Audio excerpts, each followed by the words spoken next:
So the first step that we're starting with is 2.5 cups of self-rising flour with 2 tablespoons of sugar. This has been cooling in the freezer while I'm getting everything ready. Usually anywhere from 30 minutes starts good. Also, any other tools that you're working with, your biscuit cutter, you want to make sure is in the freezer as well. I've got a 1/3 cup of buttermilk here and 1 stick of all unsalted butter. So what I'm going to do is take this butter, cut it into tiny little slivers. I'm going to mix it into my sugar and flour before I put in the buttermilk, and I'm just trying to get it as small as possible so it mixes in. You want to make sure that your butter is also cold. Don't let it set out on the counter. You can just pull it straight from the fridge and it'll work out. Okay, so we're going to take this, just toss it in. Anywhere's fine in the mixer.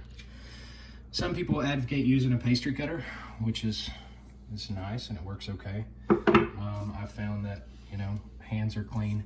If you just get in and mix it around, I like to kind of keep one hand out of the flour mixture. What I'm trying to do with this is get everything coated really good, mash it all up to where there aren't any big chunks of butter at all. So as that mashes, you can note that goes super flat. And it's going to mix into your dough really well. I've used the pastry cutter because I got it for Christmas, and that was, you know, fun and exciting, but it clumped up a lot inside of the cutter. So it's just, I think, you know, God gave us hands. They're like a Swiss Army multi-tool. So get all that mixed up really good, and you can tell that your flour and sugar has been in the freezer long enough because it feels really cold. It definitely doesn't feel room temperature at all. So now I'm just kind of feeling around for any large chunks.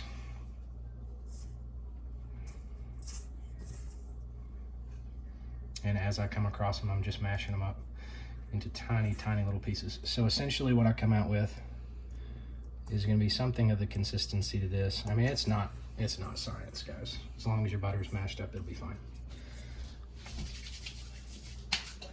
So I'm going to take 1/3 cup of buttermilk. Go ahead and pour it all in.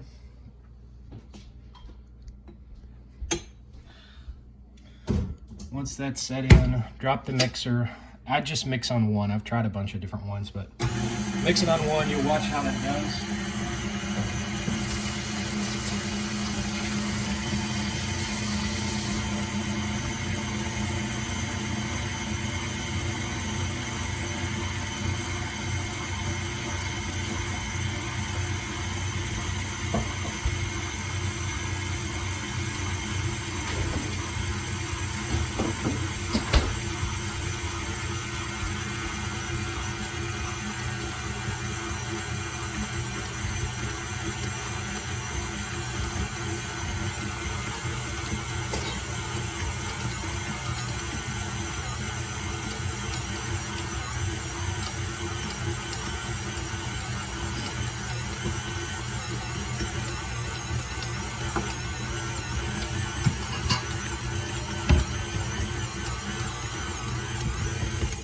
Largely what I'm looking for at this stage is most of everything is mixed up.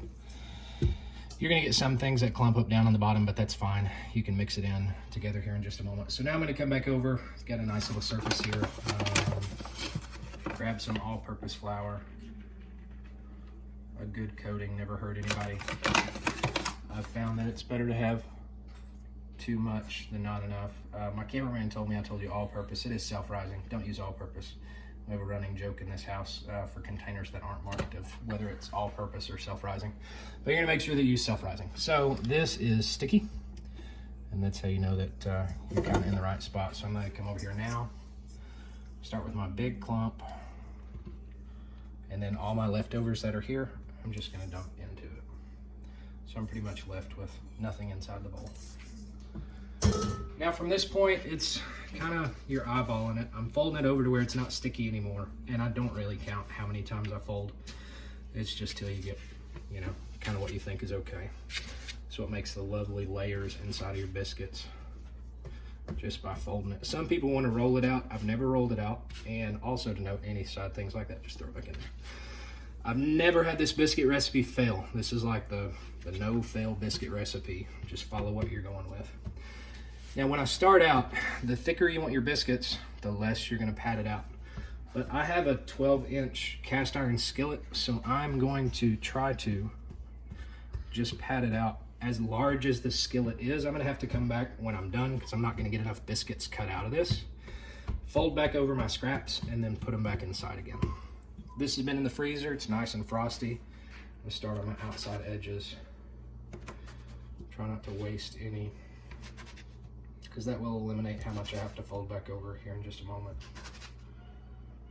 If you don't have a biscuit cutter, you know, I've used glasses before.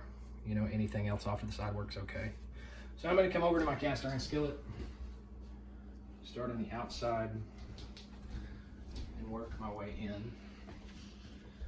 This is a larger one, so I can, usually with this recipe, this fills up one. My 10-inch skillet, I would always have kind of a lump of extra when I was done.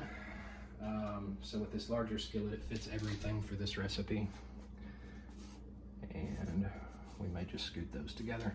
We'll see if I can squeeze in another one out of our scraps. So coming back to my scraps, just follow them back up again and start over.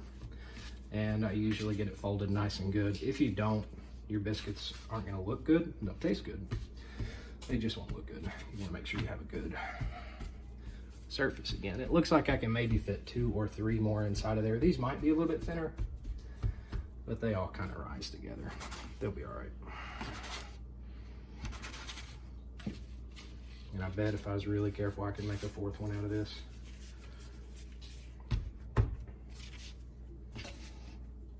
That's where it gets tempting to just kind of make one by hand. But if you fold it back in, you don't get a lot of those lines in the biscuit. All right. So we come back over to the side. Again, you're just spacing it around. See, oh dear, that one will fit in there.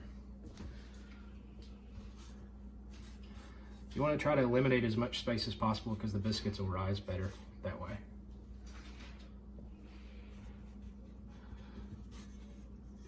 And if I do well, you'll get good biscuit shapes when you're done. A little bit of rinse here, just to get the gooiness back off your hands. And one thing that I've already done is I've taken about a half a stick of unsalted butter and melted it down in the oven, or else it's gonna make a mess. I'm gonna come back on this side. Otherwise it's gonna make a mess out of your microwave. So while things are starting up, my oven is at 425, it's preheated. You wanna add most of your butter at the end of this. You're just gonna drizzle a little bit at the start.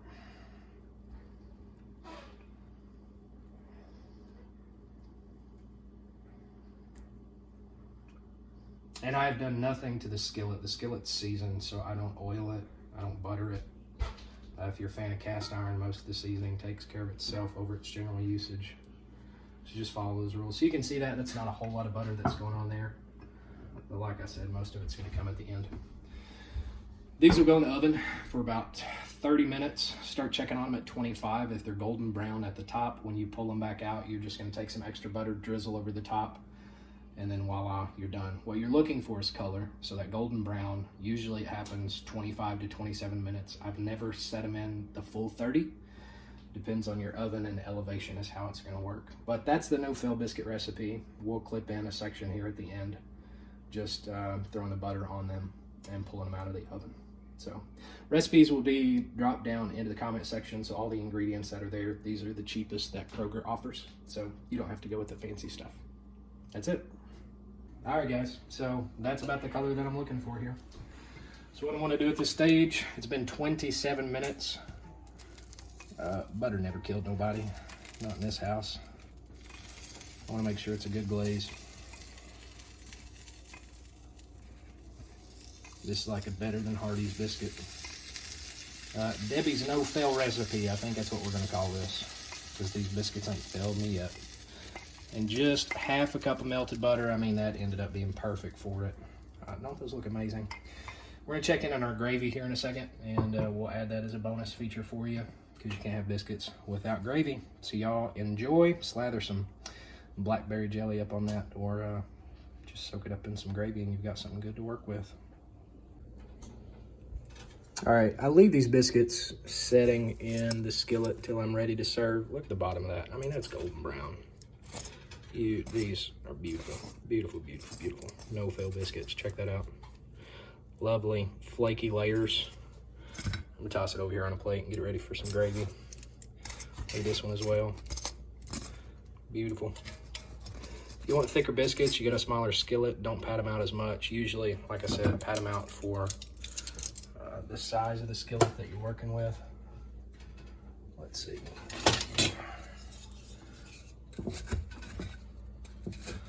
These are hotter than a firecracker. I ain't about to pull them up yet with my hands. This gives you an idea of the inside consistency though. Beautiful. Just waiting for some gravy and we'll throw it all together and give you all one final shot.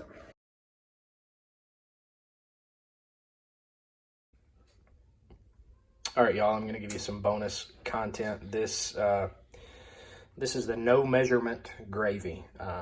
Nothing in here. This is all eyeballed. I contemplated calling it eyeball gravy, but I didn't think that sounded as appealing. This is one of those things that you get a look for what needs to happen. So if you're struggling in your breakfast making gravy skills, this will definitely help. But not every time do I fry up some bacon, but I always save my bacon grease if I'm not making gravy. So I've got some bacon grease off to the side. I'm gonna grab just a little bit to fill up this medium-sized saucepan, and this is gonna be one of those things that the more grease that you add, the more gravy that you're gonna have, and the amount of grease that you add is gonna determine the amount of flour that you add as well. So I'm gonna come in here and grab a little bit of this. All right, you can see I've added, I mean, just a little bit at all.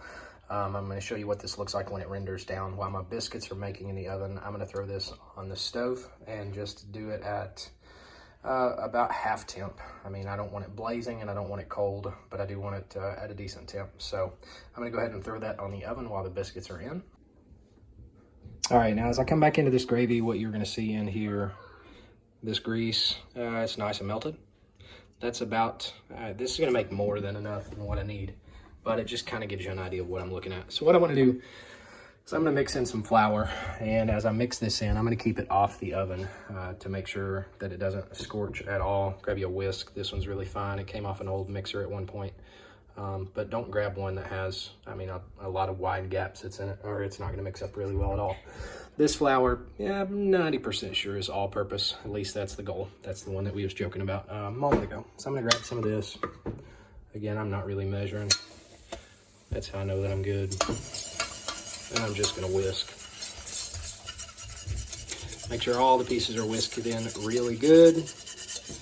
I don't want to see any clumps. Now, if I wasn't doing this one-handed, one thing that I would do is I would usually whisk it. I would drain all my grease down to one side and then kind of whisk in the corner, and that ensures that I don't get clumpy gravy.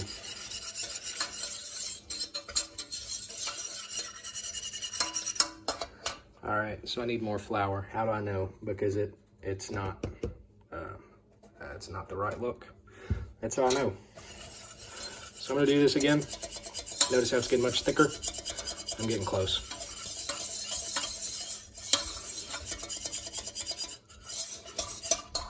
I could work with that, but I'm gonna add a little bit more. This is why we call it the no measurement gravy. All good recipes in the South, you just kind of get a feel for it.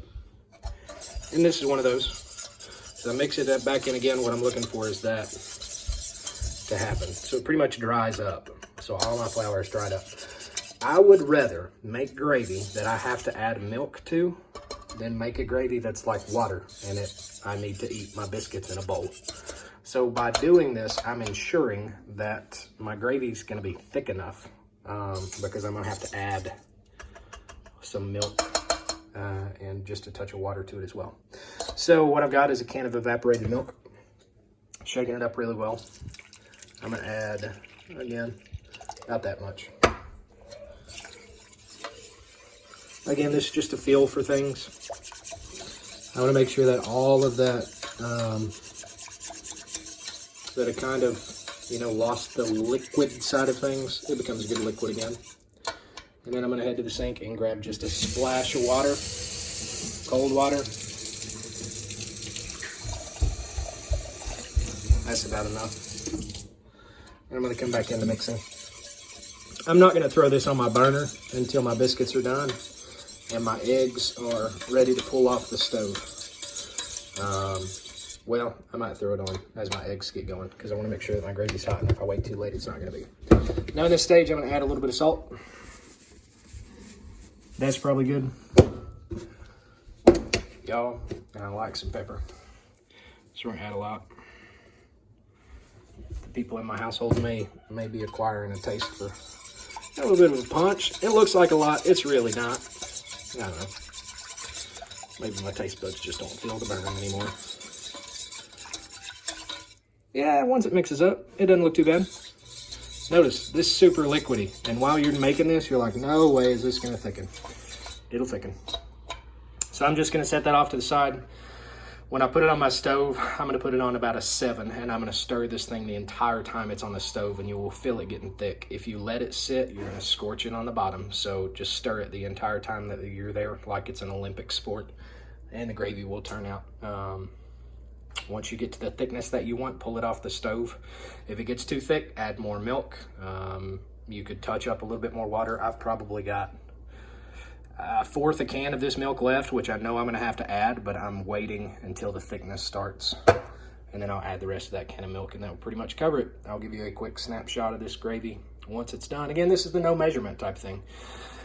One of the things that I did when I started trying to make gravy that Mom always made is, you know, she never measured anything at all. It was kind of just you eyeballed it and figured it out, and then there was a specific bowl that you mixed it up in, and nothing was ever measured. So I watched her make it numerous times and made it while I was there with her, and once I started making it on my own, you just kind of get a feel for what it's like. So don't stress about measurements. Measurements ain't no thing, because your gravy will turn out. Just follow those simple steps, and you got it. So biscuits are out, eggs are getting ready to go on.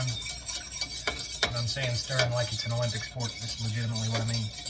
We got this about on a 7. It's not remotely warm at all. So I'm gonna do this for about 2 minutes.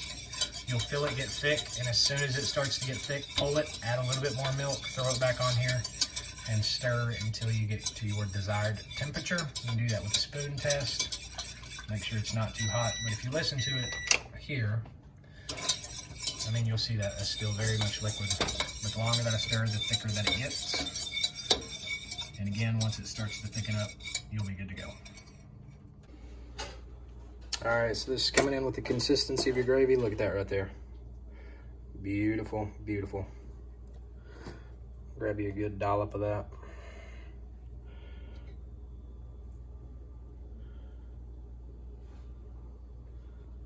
Cold weather like this is a meal that'll stick to your bones. Add a little insulation as well. Y'all enjoy.